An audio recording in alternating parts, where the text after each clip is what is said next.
കൃഷ്ണായ വാസുദേവായ ഹരയേ പരമാത്മനി പ്രണതക്ലേശനാശായ ഗോവിന്ദായ നമോ നമഃ. രാമായ രാമഭദ്രായ രാമചന്ദ്രായ വേധസേ രഘുനാഥായ നാഥായ സീതായ പതയേ നമഃ.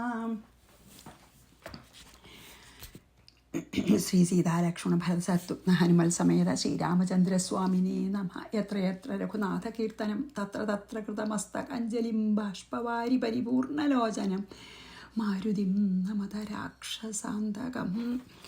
നമ്മൾ വളരെ ഗഹനമായിട്ടുള്ള തത്വങ്ങളാണല്ലോ പറഞ്ഞുകൊണ്ടിരിക്കുന്നത്. അത് പിന്നെ ആ ഭാഗം ഒട്ടും സ്പർശിച്ചിട്ടില്ല ഏകദേശം നമ്മൾ പറഞ്ഞു. അപ്പോൾ കഴിഞ്ഞ ശ്ലോകത്തിൽ, അതായത് 39 പറഞ്ഞ എന്താ വെച്ചാൽ, സജ്ജന സംസർഗം കൊണ്ട് നമുക്ക് ലഭിക്കണ ഭക്തിയോടുകൂടി നമ്മൾ എപ്പോഴാണ് ഭഗവാനെ വേണ്ട പോലെ, അതായത് അനന്യഭക്തിയോടുകൂടി മായയ്ക്കതീതനായ ഭഗവാനെ എപ്പോഴാണ് നമ്മൾ ആരാധിക്കണത്, അപ്പം നമ്മുടെ മായ പതുക്കെ പതുക്കെ പതുക്കെ പതുക്കെ പിന്നിലേക്ക് മാറും, അല്ലെങ്കിൽ കുറയും. മായയുടെ ശക്തി, മായയുടെ ആവരണശക്തിയും വിക്ഷേപശക്തിയും കുറയും. അപ്പോൾ ആ അജ്ഞാനം അല്ലെങ്കിൽ അവിദ്യയുടെ ആ തമസ് കുറഞ്ഞു കുറഞ്ഞു വരും. എന്നിട്ട് നമ്മൾ അവസാനം ഭഗവാൻ മാത്രം പ്രകാശിക്കും, ഭഗവാനല്ലാതെ വേറെ ഒന്നുമില്ല. അങ്ങനെയാണല്ലോ നമ്മൾ പറഞ്ഞതല്ലേ. ഇനി നമുക്ക് 40 വായിക്കാം. തതസ്ത്വജ്ഞാനസമ്പന്ന സദ്ഗുരുസ്തേന ലഭ്യത്തെ വാക്യജ്ഞാനം ഗുരോർലബ്ധ്വാ ത്വത്പ്രസാദാദ് വിമുച്യത്തെ. തഥാ ത്വജ്ഞാനസമ്പന്ന സദ്ഗുരു. അതിനുശേഷം നമ്മളെ മനസ്സിങ്ങനെ പക്വമായാലേ, അതായത് മായയുടെ ഇത് കുറഞ്ഞു കുറഞ്ഞു കുറഞ്ഞു കുറഞ്ഞ് വരുന്ന സമയത്ത് നമുക്ക് ഭഗവാൻ തന്നെ ഒരു സദ്ഗുരുവിനെ കൊണ്ടു തരും. ഒന്നുകിൽ ഭഗവാൻ തന്നെ നമുക്ക് ജ്ഞാനം ഉദിപ്പിക്കും, അല്ലെങ്കിൽ ഭഗവാൻ ഒരു സദ്ഗുരു നമ്മൾ നിമിത്തമാക്കും, ഒരു സദ്ഗുരുവിനെ മീറ്റ് ചെയ്യാനുള്ള ഒരു അവസരം ഉണ്ടാക്കും. അതായത് ജ്ഞാനിയായിട്ടുള്ള ആളാട്ടോ. അപ്പോൾ പിന്നെ ഭഗവത് തത്വം നല്ലോണം അറിയുന്ന ഒരു സദ്ഗുരുവിനെ തേന ലഭ്യത അവനാൽ ലഭിക്കപ്പെടും. അപ്പോൾ ഇങ്ങനെ പരിഭാഗം വന്ന സമയത്ത്, മനസ്സ് പരിഭാഗം വന്ന സമയത്ത് നമുക്കൊരു സദ്ഗുരുവിനെ ലഭിക്കാനുള്ള ഭാഗ്യം ഉണ്ടാവും. പിന്നെയോ ഗുരോഹ വാക്യജ്ഞാനം ലബ്ധ്വ. ഗുരുവിൽ നിന്ന് ഈ നമ്മുടെ ഇതൊക്കെ അല്ലേ ഉപനിഷത്ത് വാക്യങ്ങളുടെയൊക്കെ അർത്ഥം, അതായത് അഹം ബ്രഹ്മാസ്മി, പ്രജ്ഞാനം ബ്രഹ്മ, അങ്ങനത്തെ ഒക്കെ ആ മഹത് വാക്യങ്ങളുടെയൊക്കെ അർത്ഥം നമുക്ക് മനസ്സിലായിട്ട് ത്വത് പ്രസാദാത്, ആ ഗുരുവിൻ്റെ അനുഗ്രഹത്താൽ അങ്ങയുടെ പ്രസാദം ഹേതുവായിട്ട് മോചിക്കപ്പെടും. നമ്മളെ മായെന്ന് മോചിക്കും. അപ്പോൾ ഭഗവാനായാലും മതി ഗുരു കിട്ടും. അപ്പോൾ ചിലപ്പോൾ നമുക്ക് ഈ ശരീരം എടുത്ത ഒരു ഗുരുവിനെ കിട്ടിയില്ല എന്ന് വരാം. ഭഗവാനോ ഭാഗവതോ ഒക്കെ നമ്മുടെ ഗുരു ആവാം. ഭഗവത് തത്വം ആണ് ഗുരു. അപ്പോൾ ഈ ആവരണശക്തിയുടെയും വിക്ഷേപശക്തിയുടെയും, മായയുടെ ആവരണശക്തിയുടെയും വിക്ഷേപശക്തിയുടെയും ആ ശക്തി കുറഞ്ഞു കുറഞ്ഞു വരുമ്പോൾ നമുക്ക് നല്ലൊരു ഗുരുവിനെ കാണാനുള്ള ഒരു ഭാഗ്യം ഉണ്ടാവും. അപ്പോൾ ആ ഗുരു നമുക്ക് ഈ തത്വമസി അല്ലെങ്കിൽ അഹം ബ്രഹ്മാസ്മി ഇങ്ങനത്തെ വലിയ വലിയ വാക്യങ്ങളുടെ അർത്ഥം നമുക്ക് മനസ്സിലാക്കി തരും. അപ്പം നമുക്ക് ശരിക്കും തന്നെ ജ്ഞാനം, ഭഗവാന്റെ കൃപ കൊണ്ട് ജ്ഞാനം ഉദിച്ച് നമ്മൾ മോചിതരാവും, മോക്ഷം തന്നെ കിട്ടും. തതസ്ത്വജ്ഞാനസമ്പന്ന സദ്ഗുരുസ്തേന ലഭ്യത്തെ വാക്യജ്ഞാനം ഗുരോർലബ്ധ്വാ ത്വത്പ്രസാദാദ് വിമുച്യത്തെ. തസ്മാത് ത്വദ്ഭക്തിഹീനാനാം കൽപ്പകോടിശതൈരഭി ന മുക്തിശങ്കാ വിജ്ഞാനശങ്കാ നൈവ സുഖം തഥാ. തസ്മാത് ത്വദ്ഭക്തിഹീനാനാം. അതുകൊണ്ട് ഭഗവാനിൽ ഭക്തി ഇല്ലാത്തവർക്ക്, ഭക്തിയുടെ പ്രാധാന്യം പറയുകയാണ് വ്യാസഭഗവാൻ ഈ അധ്യാത്മരാമായണത്തിൽ. അതുകൊണ്ട് ഭക്തി ഇല്ലാത്തവർക്ക്, അതായത് എത്ര പഠിച്ചാലും എന്തൊക്കെ ചെയ്താലും ഭഗവാനോടുള്ള ആ ഒരു ശരണാഗതി മനോഭാവം ഇല്ലെങ്കിൽ ശതകോടി കൽപ്പ ഗതൈഹി, അതായത് ശതകോടി കൽപ്പങ്ങൾ നമ്മൾ ശ്രമിച്ചാലും മുക്തിശങ്ക, മുക്തി ലഭിക്കുമെന്ന് ശങ്കിക്കണ്ട, കിട്ടില്ലയെന്ന്, മുക്തിക്ക് അവകാശമില്ലാണ്ട്. വിജ്ഞാനശങ്ക, ജ്ഞാനവും കിട്ടില്ല. ജ്ഞാനം കിട്ടിയാൽ മുക്തി കിട്ടുമല്ലോ. നയേവ തഥാ സുഖം, അതുപോലെ തന്നെ സുഖം ഉണ്ടാവില്ല. അപ്പം എന്താ പറയുക വെച്ചാൽ ഭക്തി, ഇപ്പം ഭക്തി എന്ന് പറഞ്ഞു വെച്ചാൽ എന്താ, ശരണാഗതി മനോഭാവം. അതായത് നമ്മുടെ കയ്യിലല്ല ഒന്നും, എല്ലാം ഭഗവാന്റെ ആ ഒരു പ്രപഞ്ചശക്തിയാണ് ഇതെല്ലാം നടത്തണേ. എനിക്ക് അതാത് സമയത്ത് എൻ്റെ ധർമ്മം അനുസരിച്ച് ചെയ്യാൻ മാത്രമേ എനിക്ക് അധികാരമുള്ളൂ. കർമ്മണ്യേവാധികാരസ്തേ മാ ഫലേഷു കദാചന. അതന്നെയാണ് ഭക്തി. അതായത് ഭഗവാൻ ആ പ്രപഞ്ചശക്തിയോ, നമ്മളെ അതിനെ എന്ത് വേണമെങ്കിൽ വിളിക്കാം, കൃഷ്ണനോ രാമനോ ശിവൻ, ആ പ്രപഞ്ചശക്തിയാണ് എല്ലാവരും നയിക്കണം എന്നുള്ള ആ ബോധം. എന്നിട്ട് ആ പ്രപഞ്ചശക്തിയെ സർവാത്മനാ നമ്മൾ ആരാധിക്കുക. എങ്ങനെ? ആ ഒരു വിചാരത്തോടു കൂടി, സമർപ്പണഭാവത്തോടു കൂടി. എന്നാൽ മാത്രമേ എത്ര ശതകോടി കൽപ്പങ്ങൾ നമ്മൾ ശ്രമിച്ചാലും ഇല്ലെങ്കിൽ മുക്തി കിട്ടുമെന്നുള്ളത് സംശയം വേണ്ട, കിട്ടുകയില്ല. ജ്ഞാനം ഉദിക്കുമെന്ന് സംശയം വേണ്ട, ജ്ഞാനവും ഉദിക്കില്ല. ആ ഒരു ശരണാഗതി മനോഭാവം ഇല്ലെങ്കിൽ അതാണ് ഭക്തി. അതില്ലെങ്കിൽ കിട്ടില്ല എന്ന് നോക്കൂ. വ്യാസഭഗവാനെ പോലെ ഒരാളാണ് നമ്മളോട് ഉറപ്പിച്ച് പറയണത്, അല്ലേ? അതപ്പോൾ എത്ര നമുക്ക് എപ്പോഴും അതാണ് പ്രാർത്ഥന, ഈശ്വര ശരണാഗതി മനോഭാവം എനിക്ക് ഉണ്ടാക്കി തരണേ. ഭഗവാനാണ് അതുണ്ടെങ്കിൽ പിന്നെ എന്ത് ചെയ്തിട്ടും കാര്യമുള്ളൂ. അപ്പം അത് നമുക്ക് ആ ഭാഗവതത്തിൽ എത്ര ദിക്കിലാ പറഞ്ഞ, ഭവേ ഭവേ യഥാ ഭക്തി പാദയോ തവ ജായതേ തഥാ കുരുഷ്വ ദേവേശ നാഥസ്ത്വം നോയത പ്രഭോ, അല്ലേ? നമോസ്തുതേ മഹായോഗിൻ പ്രപന്നമനുഷാധിമാം യഥാത്വച്ചരണാംഭോജേ രതിസ്യാദുനപായിനി. ഇങ്ങനെ എനിക്ക് ബൈഹാർട്ടായത് ചിലത് പറയണു. ഇങ്ങനെ ഒരു 100,000 ശ്ലോകങ്ങൾ, 1000 ശ്ലോകങ്ങളെങ്കിലും അവിടെ എവിടെയായിട്ട് ഭക്തിക്ക് വേണ്ടിയിട്ട് ഭാഗവതത്തിലുണ്ടാവും. അത് ക്രോഡീകരിച്ച് നമുക്ക് നോക്കിയാൽ ഒരു പുസ്തകമല്ല, ഏതോ ഒരു പുസ്തകം അങ്ങനെ ഉണ്ട് കേട്ടോ. അപ്പോൾ അത്ര ഭക്തിക്ക് പ്രാധാന്യം കൊടുത്തുന്നു പിന്നെ വ്യാസഭഗവാൻ. ഭാഗവതത്തിൽ മാത്രമല്ല, അധ്യാത്മരാമായണത്തിലും. അതാണ് അദ്ദേഹം വാൽമീകി രാമായണം എടുത്തിട്ട് അധ്യാത്മരാമായണം എഴുതാൻ തന്നെ കാരണം, അല്ലേ? അതിലെ ആധ്യാത്മികത പ്രകാശിപ്പിക്കാൻ. തസ്മാത് ത്വദ്ഭക്തിഹീനാനാം കൽപ്പകോടിശതൈരഭി ന മുക്തിശങ്ക വിജ്ഞാനശങ്ക നൈവ സുഖം തഥാ. ഉറപ്പിച്ച് പറയണു, ഉണ്ടാവില്ല എന്ന്. അതസ്ത്വൽപാദയുഗളെ ഭക്തിർമേ ജന്മജന്മനി സ്യാദ് ത്വദ്ഭക്തിമതാം സംഗോ വിദ്യ യാഭ്യാം വിനശ്യതി. സംഘ അവിദ്യ, അതാണ് സംഗോ വിദ്യ. തഥാ അതഹ, അതുകൊണ്ട് ത്വത്പാദയുഗളെ ഭക്തി, അതുകൊണ്ട് ഭഗവാന്റെ പാദയുഗളത്തിലുള്ള ഭക്തിയും ത്വദ്ഭക്തിമതാം സംഘ, അങ്ങയുടെ ഭക്തന്മാരുടെ സംഘവും ജന്മനി മേസ്യാൽ, ജന്മജന്മാന്തരങ്ങളിൽ എനിക്ക് ഉണ്ടാവണം. യാഭ്യാം അവിദ്യ നശ്യതി, അതൊന്നുകൊണ്ട് മാത്രമേ അവിദ്യ നശിക്കുള്ളൂ. എന്താ അതിൽ അസലൊരു പ്രാർത്ഥന? എന്താ പ്രാർത്ഥന? അതുകൊണ്ട് ഭക്തി ഇല്ലാതെ ഒരിക്കലും മോക്ഷം കിട്ടില്ല എന്ന് എനിക്കറിയാം. അതുകൊണ്ട് അങ്ങയുടെ പാദയുഗങ്ങളിൽ അനന്യമായ ഭക്തി എനിക്ക് ജന്മജന്മാന്തരങ്ങളിൽ എത്ര ജന്മങ്ങളുണ്ടെങ്കിലും എനിക്കതിൽ ആ ഭക്തി തരണേ. എന്നിട്ട് എൻ്റെ അജ്ഞാനം അവിദ്യ നശിച്ച് എനിക്ക് മോക്ഷം ലഭിക്കണേ. അതാണ് എൻ്റെ അവിദ്യ നശിക്കണമെങ്കിൽ ഭക്തി വേണമെന്ന് എനിക്കറിയാം. അതുകൊണ്ട് എത്ര ജന്മം ഉണ്ടെങ്കിലും എനിക്ക് എല്ലാ ജന്മത്തിലും ഭഗവത് ഭക്തി നൽകണേ എന്ന് മാത്രം. നമ്മളെവിടെ ഇരിക്കും, നമ്മളെത്രത്തോളം പുരോഗമിച്ചു എന്നൊന്നും നമുക്കറിയില്ല, ഒരാൾക്കും അറിയില്ല, ഭഗവാനെ അറിയുള്ളൂ.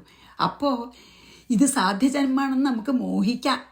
ഇത് സാധ്യജന്മം അല്ലെങ്കിൽ 100 ജന്മോ 1000 ജന്മോ വേണമെങ്കിലും എല്ലാ ജന്മങ്ങളിലും എനിക്ക് ഭഗവത് സ്മരണ ഉണ്ടാവണേ എന്നാണ് അതിൽ പ്രാർത്ഥിക്കണേ. അതാണ് എത്ര ജന്മങ്ങൾ നീ നൽകിലും ഗോവിന്ദ എന്നകതാരിൽ നീ വന്നിടേണം. പങ്കജനേത്രവും പൊന്മണി വേണുവും പീതാംബരവുമായി വന്നണയൂ. ശരിക്കും അതേ നമുക്ക് പറയാനും പ്രാർത്ഥിക്കാനും പറ്റുള്ളൂ. നമ്മളെവിടെ എത്തിണു? തുടങ്ങിയിട്ട് പോലും ഇല്ലേ, കുറച്ചെത്തിയോ, നടുക്കെത്തിയോ ഒന്നും. നമുക്ക് അജാമിലിനെ കണ്ടാലേ ആ ജന്മം മോക്ഷം കിട്ടും തോന്നിയിട്ടുണ്ടോ നമുക്ക് അജാമിലിൻ്റെ കഥയിലല്ലേ? പക്ഷേ അത് സാധ്യജന്മായി അജാമിളൻ്റെ. അപ്പോൾ നമുക്ക് ഒരാളെ കണ്ടതുകൊണ്ടൊന്നും പറയാൻ പറ്റില്ല എന്ന്. അപ്പം നമുക്ക് 42 വായിച്ചിട്ട് 43 പോവാം. അതസ്ത്വൽപാദയുഗളെ ഭക്തിർമേ ജന്മജന്മനി സ്യാത്വദ്ഭക്തിമതാം സംഗോ വിദ്യായാഭ്യാം വിനശ്യതി. അവിദ്യ നശിക്കും. ലോകേ ത്വദ്ഭക്തിനിരതാസ്ത്വദ്ധർമാമൃതവർഷിണ പുനന്തി ലോകമഖിലം കിം പുന സ്വകുലോദ്ഭവാൻ. ലോകേ ത്വദ്ഭക്തിനിരതാഹ, അതായത് ലോകേ ത്വദ്ഭക്തിനിരതാഹ ത്വദ്ധർമ്മ അമൃതവർഷിണ. ലോകത്തിൽ ഭഗവാനിൽ അനന്യഭക്തിയുള്ളവരും അങ്ങയുടെ ഈ പരമാർത്ഥ തത്വമാകുന്ന അമൃതത്തെ വർഷിക്കുന്നവരും, അതായത് അനന്യഭക്തന്മാർക്ക് ഭഗവത് തത്വം അറിഞ്ഞ് അത് വർഷിക്കുന്നവരും അഖില ലോകം പുനന്തി, ഈ ലോകത്തന്നെ ശുദ്ധീകരിക്കുന്നു. അഖില ലോകം പുനന്തി സ്വകുലോദ്ഭവാൻ പുനന്തി കിം പുന. പിന്നെ സ്വന്തം കുലത്തിനെ ശുദ്ധീകരിക്കുന്ന പറയാണ്ടോ എന്നാണ് പറയണത്. അതായത് അനന്യഭക്തി കൊണ്ട് ഭഗവത് തത്വാമൃതം മനസ്സിലായിട്ടുള്ള ജ്ഞാനികൾ ഈ ഭഗവത് തത്വാമൃതം വർഷിക്കുകയാണ് എപ്പോഴും. അവർ അത് പങ്കിടുന്നുണ്ട് ആ ഭഗവത് തത്വാമൃതം. അപ്പോൾ ഈ ലോകം തന്നെ അവർ ലോകമംഗളാർത്ഥം അവർക്ക് മനസ്സിലായിട്ടുള്ള ഭഗവത് തത്വം പങ്കിടുമ്പോൾ എന്താണ്ടാവണേ? അല്ലെങ്കിൽ അവരവിടെ ഇരുന്നാൽ തന്നെ മതി, കാരണം അവരുടെ ആ തേജസ് കൊണ്ട് ഈ ലോകം ശുദ്ധീകരിക്കപ്പെടുന്നു, ലോകം മുഴുവൻ. അപ്പം പിന്നെ അവരുടെ കുടുംബത്തിൻ്റെ കാര്യം പറയാണ്ടോ അല്ലേ? പ്രഹ്ലാദൻ്റെ 21 തലമുറ, അതായത് ഒരു കൽപ്പത്തിൽ 21 തലമുറയൊന്നും ആയിട്ടില്ല. പക്ഷേ കൽപ്പകൽപ്പാന്തരങ്ങളിലത്തെയൊക്കെ 21 തലമുറയ്ക്ക് കൊടുക്കാമെന്ന് പറഞ്ഞില്ലേ ഭഗവാൻ? അതായത് ഒരു ഭക്തൻ ഉണ്ടായാൽ, അതായത് ശരിക്കുള്ള ഭക്തി കേട്ടോ, അനന്യ ആത്മാർത്ഥമായിട്ടുള്ള ആ ഭക്തിയുള്ള ഒരാൾ, അവർക്ക് ജ്ഞാനം ഉദിച്ചു കഴിഞ്ഞാൽ അവർ ലോകത്തിനെ മുഴുവൻ ശുദ്ധീകരിക്കും. പിന്നെ സ്വന്തം കുടുംബത്തിനെ ശുദ്ധീകരിക്കുന്ന പറയാനില്ലല്ലോ എന്ന് പറയാണ്. അത്ര പ്രധാനമാണ് ഭക്തി. ഏതിലേക്ക്? മുക്തിയിലേക്ക്. ലോകേ ത്വദ്ഭക്തിനിരതാസ്ത്വദ്ധർമാമൃതവർഷിണ പുനന്തി ലോകമഖിലം കിം പുനഃ സ്വകുലോദ്ഭവാൻ. നമോസ്തു ജഗദാം നാഥ നമസ്തേ ഭക്തിഭാവന നമഃ കാരുണികാനന്ദ രാമചന്ദ്ര നമോസ്തുതേ. ഇനി സ്തുതി. ജഗദാം നാഥ നമ അസ്തു, ലോകങ്ങളുടെ മുഴുവൻ നാഥനായിട്ടുള്ള അങ്ങയ്ക്ക് നമസ്കാരം. ഭക്തിഭാവന തേ നമ, ഭക്തിയെ വർദ്ധിക്കുന്നവനേ അങ്ങയ്ക്ക് നമസ്കാരം. കാരുണിക അനന്ത നമ, കാരുണിക അനന്ത നമ, കരുണ എപ്പോഴും വർഷിക്കുന്നവനേ. പിന്നെ അനന്തൻ അപരിച്ഛിന്നനായ അങ്ങയ്ക്ക് നമസ്കാരം. രാമചന്ദ്ര തേ നമാസ്തു, ഹേ രാമചന്ദ്ര അങ്ങയ്ക്ക് നമസ്കാരം. വെറും നമസ്കാരം. നമോസ്തു ജഗദാം നാഥ നമസ്തേ ഭക്തിഭാവന നമഃ കാരുണികാനന്ദ രാമചന്ദ്ര നമോസ്തുതേ. പിന്നെയോ ദേവയദ്യൽ കൃതം പുണ്യം മയാ ലോകജിഗീഷയാ തൽസർവം തവ ബാണായ ഭൂയാദ്രാമ നമോസ്തുതേ. ദേവ ലോകജിഗീഷയ, ഹേ ദേവ ലോകങ്ങളെ ജിഗീഷയാ ചണ്ട, ലോകങ്ങളെ മുഴുവൻ ജയിക്കാനുള്ള ആഗ്രഹത്താൽ യദ്യത് പുണ്യം മയാ കൃതം, ഞാൻ ഏതൊരു പുണ്യം ചെയ്തിട്ടുണ്ടോ തത് സർവം അതെല്ലാം തവ ബാണായ ഭൂതാത് അങ്ങയുടെ ബാണത്തിനായിക്കൊണ്ട് ഭവിക്കട്ടെ. രാമ തേ നമഃ, ഹേ രാമ തിരുവടിക്ക് നമസ്കാരം. എന്താ അറിയോ, പിന്നെ എൻ്റെ ബാണത്തിന് ലക്ഷ്യം കാട്ടിത്തരണമെന്ന് പറഞ്ഞല്ലോ പരശുരാമനോട്, ഇല്ലേ? എൻ്റെ ബാണം വെറുതെ ആവില്ല, നിഷ്ഫലാവില്ല പറഞ്ഞില്ലേ? അമോഘം ആണ്, അമോഘാണ് എൻ്റെ ഈ സായകം, നിഷ്ഫലമാകില്ല. അതുകൊണ്ട് ഞാൻ തൊടുത്തുപ്പോൾ എനിക്കതാ ഈ ബാണം എങ്ങടെയെങ്കിലും അയക്കണം. ലക്ഷ്യം ഏതാന്ന് ചോദിച്ചില്ലേ? അതിന് മറുപടി പറയാണ് പരശുരാമൻ. ഹേ ജ്ഞാനസ്വരൂപ, ഈ എല്ലാവരുടെ അന്തര്യാമിയായിട്ടുള്ള ഭഗവാനെ, സ്വർഗാദി ലോകങ്ങൾ കിട്ടാൻ വേണ്ടിയിട്ട് ഞാൻ ഏതെല്ലാം പുണ്യകർമ്മങ്ങൾ ഇതുവരെ ചെയ്തോ, പരശുരാമനാ പറഞ്ഞ കേട്ടോ, ഞാൻ അനവധി യാഗങ്ങൾ ചെയ്തു അല്ലേ, പിന്നെ ഒരുപാട് നല്ല കാര്യങ്ങളും പരശുരാമൻ ചെയ്തു, തപസ്സൊക്കെ ഒരുപാട് ചെയ്തു. അപ്പോൾ സ്വർഗം കിട്ടാൻ വേണ്ടിയിട്ട് ഞാൻ എന്തെല്ലാം പുണ്യകർമ്മങ്ങൾ ചെയ്തു അത് മുഴുവൻ അങ്ങയുടെ ബാണം കൊണ്ട് നശിപ്പിച്ചോളൂ. കാരണം എനിക്ക് സ്വർഗം കിട്ടണമെന്നില്ല. എനിക്കിനി അങ്ങേ സാക്ഷാത്കരിച്ചു, എനിക്കത് മാത്രമേ വേണ്ടൂ, മോക്ഷം. അപ്പോൾ ഞാൻ സ്വർഗസുഖങ്ങൾക്കായിട്ട് എന്തെല്ലാം കർമ്മങ്ങൾ ഞാൻ ഇതുവരെ ചെയ്തു അതിനെ മുഴുവൻ അതാവട്ടെ അങ്ങയുടെ ബാണത്തിൻ്റെ ലക്ഷ്യം എന്ന്. സർവകർമ്മങ്ങളെ നശിപ്പിച്ച് എനിക്ക് അങ്ങ് മുക്തി നൽകിയാൽ മതി. എൻ്റെ എല്ലാ എന്താ പറയുക സഞ്ചിത കർമ്മത്തിനെയും ആഗാമിക കർമ്മത്തിനെയും മുഴുവൻ നശിപ്പിച്ചിട്ട്, ഓഫ് കോഴ്സ് പ്രാരബ്ധകർമ്മം പരശുരാമൻ്റെ ശരീരം വീണോടെ കഴിഞ്ഞു. അപ്പോൾ ഈ സഞ്ചിത കർമ്മം ആഗാമിക കർമ്മം ഉണ്ടാവുകൊണ്ടാണ് നമുക്ക് പിന്നെയും ജന്മേ. അപ്പോൾ എനിക്കൊന്നും വേണ്ട വേറെ. ഞാൻ ചെയ്ത എല്ലാ എന്തെങ്കിലും ഞാൻ ഫലാപേക്ഷയോടു കൂടി ചെയ്തിട്ടുള്ള പുണ്യകർമ്മങ്ങളെ മുഴുവൻ അങ്ങയുടെ ഈ ബാണം നശിപ്പിക്കട്ടെ എന്ന് മാത്രമല്ല, എൻ്റെ സഞ്ചിത കർമ്മങ്ങളെയും ആഗാമിക കർമ്മങ്ങളെയും മുഴുവൻ നശിപ്പിക്കൂ, എന്നിട്ട് എനിക്ക് മുക്തി നൽകൂ എന്നാണ് ഇതിൽ ആര് പറഞ്ഞത്? പരശുരാമൻ. ദേവ യദ്യൽ കൃതം പുണ്യം മയാലോക ജിഗീഷയാ തത്സർവം തവ ബാണായ. ബാണത്തിൻ്റെ ലക്ഷ്യം അതാണ്. ഭൂയാദ്രാമ നമോസ്തുതേ. പിന്നെ ഞാൻ നമസ്കരിക്കുന്നു. ഭൂയോ ഭൂയോ നമാമ്യഹം. 47 അത് 3 വരി. തത പ്രസന്നോ ഭഗവാൻ ശ്രീരാമ കരുണാമയ പ്രസന്നോസ്മി തവ ബ്രഹ്മൻ യത്തേ മനസി വർത്തതേ തദ്ദാസ്യേ തദഖിലം കാമം മാ കുരുഷ്വാത്ര സംശയം. തത പ്രസന്ന കരുണാമയ ഭഗവാൻ ശ്രീരാമ. അനന്തരം വളരെ പ്രസാദിച്ചിട്ടുള്ള ഭഗവാൻ, കരുണാമൂർത്തിയായിട്ടുള്ള ഭഗവാൻ ബ്രഹ്മൻ തവ പ്രസന്ന അസ്മി. ഹേ ബ്രാഹ്മണ, ഞാൻ അങ്ങയുടെ നേരെ പ്രസാദിച്ചവനാകുന്നു പറഞ്ഞു. തേ മനസ്സി യദ് വർത്തതേ. അങ്ങയ്ക്ക് എന്താണ് ഇപ്പോൾ മനസ്സിൽ ആഗ്രഹമുള്ളത്? തത് അഖിലം കാമം ദാസി. ഞാൻ ആഗ്രഹത്തെ പരിപൂർണമായും ദാനം തരുന്നു. മോക്ഷം മാത്രമേ ആഗ്രഹിക്കുള്ളൂ, മോക്ഷം തരുന്നു എന്നർത്ഥം. അത്ര സംശയം മാ കുരുഷ്വ. അതിലൊരു സംശയവും വേണ്ടാന്ന്. അത്ര ശ്രീരാമൻ അങ്ങനെയാണെന്ന് എന്താണ് വാൽമീകിയും പറയണ്ടേ? എന്താ? സഹൃദേവ പ്രപന്നായ തവാസ്മി ദിജയാചതേ അഭയം സർവഭൂതേഭ്യോ ദദാമ്യേതദ് വ്രതം മമ. അതായത് വിഭീഷണൻ ഇത് ചോദിച്ചപ്പോഴേ എന്താണ് രാവണൻ്റെ ഇതെന്ന് പോന്നിട്ട് ശ്രീരാമൻ്റെ ഇതിൽ എന്നെ സ്വീകരിക്കുകയോ ചോദിച്ചപ്പോൾ ബാക്കിയുള്ളവരൊക്കെ പറഞ്ഞു ഈവൻ ഹനുമാന് സംശയമായിരുന്നു. ശത്രുപക്ഷത്തു നിന്ന് ഒരാളെ നമ്മുടെ കൂട്ടം കൂട്ടിയാൽ ചിലപ്പോൾ അത് എങ്ങനെ വിശ്വസിക്കാം എന്ന് സുഗ്രീവനും ഹനുമാനില്ല. അതുകൊണ്ട് സുഗ്രീവനൊക്കെ ഭയങ്കര സംശയമായിരുന്നു. വേണ്ടാന്നായിരുന്നു, വിഭീഷണൻ അഭയം കൊടുക്കണ്ടെന്നായിരുന്നു.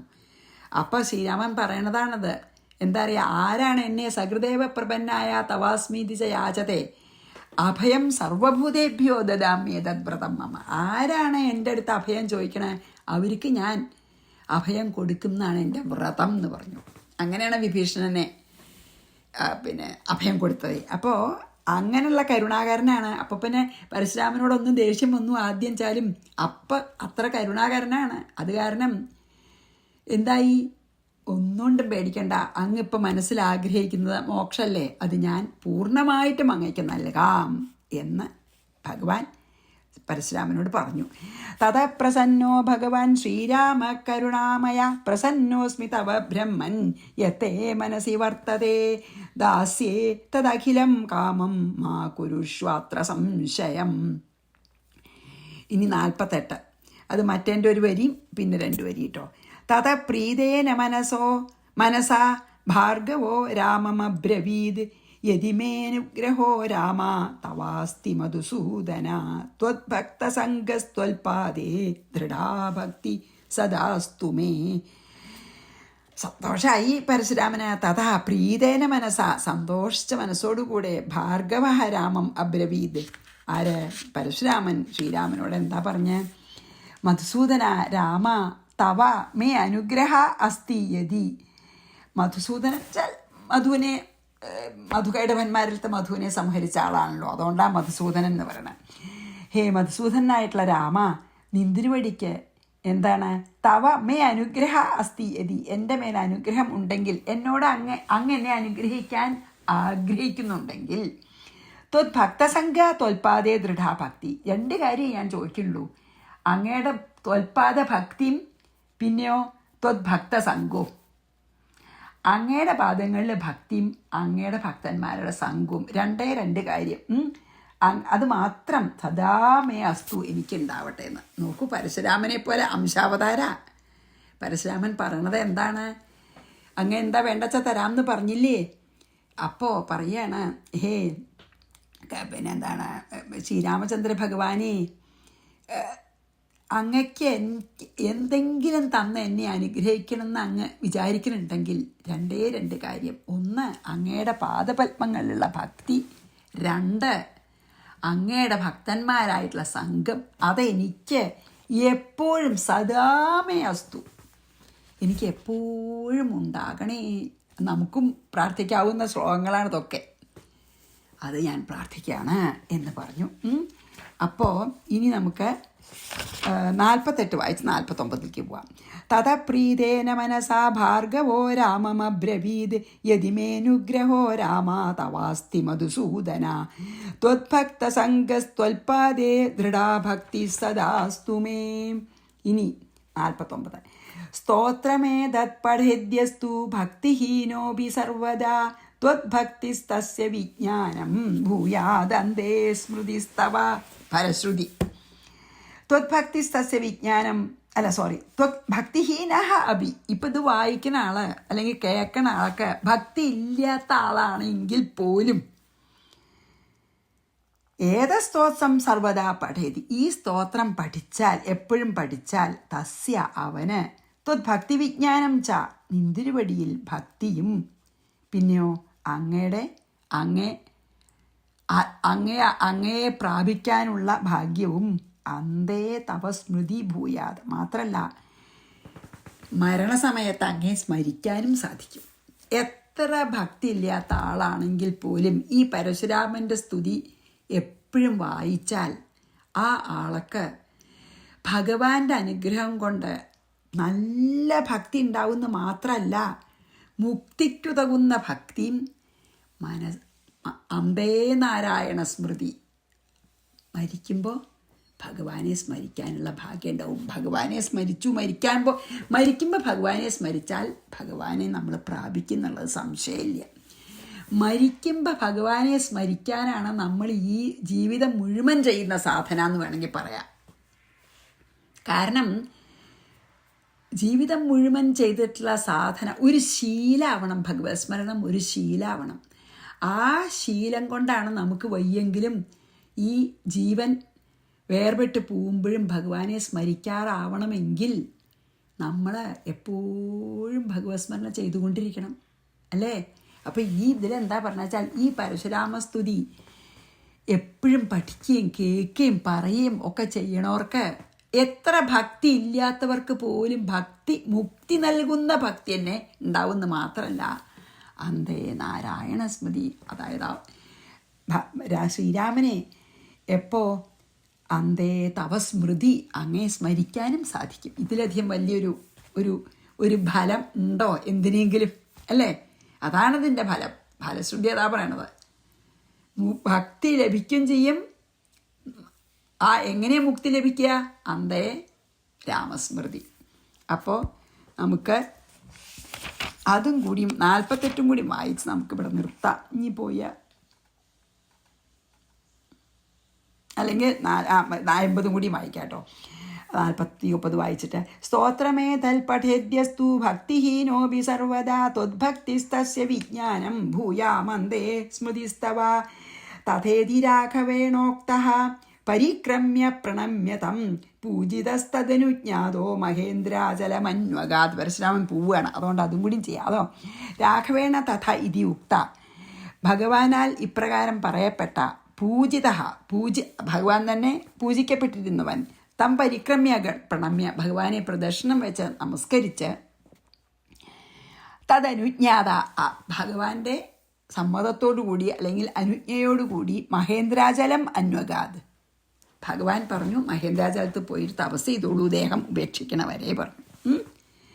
അപ്പോൾ പരശുരാമൻ ശ്രീരാമൻ ഇങ്ങനെ പറഞ്ഞപ്പോൾ പരശുരാമൻ വേഗം, എന്നിട്ട് ശ്രീരാമൻ്റെ അനുഗ്രഹം കിട്ടിയപ്പോൾ വേഗം പരശുരാമൻ ശ്രീരാമനെ പ്രദക്ഷിണം വെച്ച് നമസ്കരിച്ചിട്ട് ശ്രീരാമൻ്റെ അനുവാദത്തോടു കൂടി അല്ലെങ്കിൽ ശ്രീരാമൻ്റെ ആജ്ഞ അനുസരിച്ചുകൊണ്ട് മഹേന്ദ്രാചലത്തിലേക്ക് പോവുകയും ചെയ്തു എന്ന് പറഞ്ഞ് നമുക്കിന്ന് അവിടെ നിർത്താം.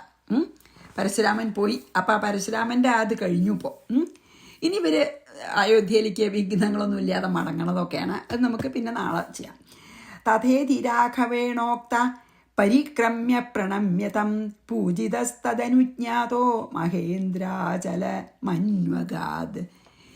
ശ്രീകൃഷ്ണാർപ്പണമസ്തു. സർവത്ര ഗോവിന്ദനാമ സങ്കീർത്തനം. ഗോവിന്ദ ഗോവിന്ദ. ശ്രീ സീതാലക്ഷ്മണ ഭരതശത്രുഘ്ന ഹനുമൽ സമേത ശ്രീരാമചന്ദ്രസ്വാമിനേ നമഃ.